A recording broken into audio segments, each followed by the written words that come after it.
Hello, I'm Ashley, the engineer at Andover Norton, and one of the questions we get is how do I adjust my clutch cable? This needs to be done to ensure that you can select neutral and have no snatching when it goes into gear and no dragging on the clutch. It is actually quite easy, and after a good many years most owners tend to sort of learn how they get this condition with the clutch cable and the setting of the clutch on their own bikes. The simple way to do the clutch cable is to start afresh. When it becomes problematic, start from the beginning, remove the clutch cable from the handlebar, remove the actual inspection cover on the left hand side of the primary chain case, and release the actual lock nut for the adjuster mechanism. You then need to take off the gearbox inspection cover and have a look in there as well.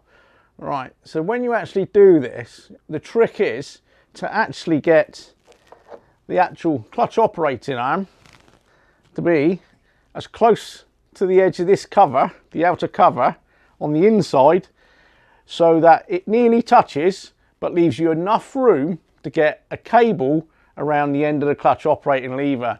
The reason I say this is because when you wind this in on the actual opposite side from the clutch, you keep winding in until this keeps going, rotates over and nearly touches the inside edge. Bring it back a couple of mils so you can get a cable through there. That's your point at which you lock off your clutch on the actual diaphragm spring, your adjuster. The reason why you leave that gap is because most people that do a lot of miles or a lot of touring will run with a spare cable, either in situ run out down to that position, under the seat, or coiled up somewhere else on the bike. If that breaks and that goes over and jams against the inside of the actual cover, you won't get a cable around the end to get in place, even though your other cable, the lead nipples, must probably drop to the bottom. Likewise, if you're on the road and that nipple does drop to the bottom, don't panic about it. There's a very small hole in the bottom of the inner cover. If it was to go through there, it would most probably just drop down into the sump of the gearbox. I've never known them to go through the hole.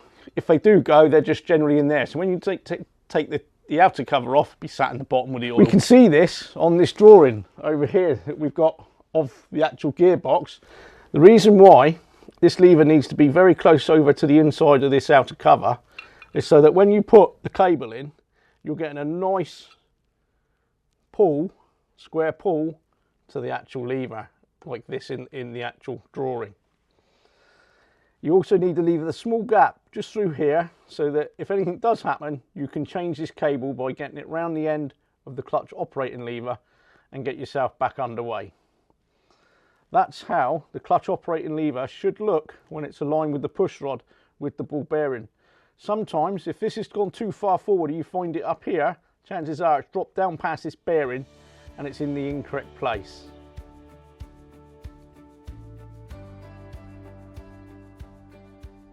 Now that you've adjusted the bottom end of the actual clutch cable, come to the top end. You'd put this back in and you'd set your clearance up here. I'd say this is a little too much on this bike. Once you've set this clearance, go for a ride, do about 20-25 miles.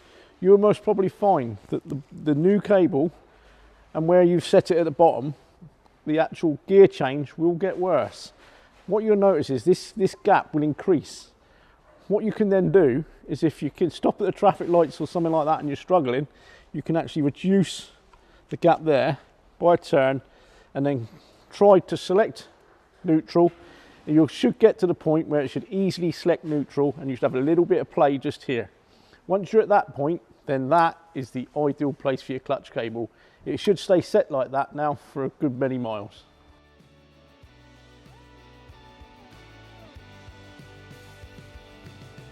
That concludes the talk on how to adjust your clutch cable. If you've got any other questions, contact Ashley or Simon at Andover Norton and we'll certainly answer any questions you may have. Thank you very much.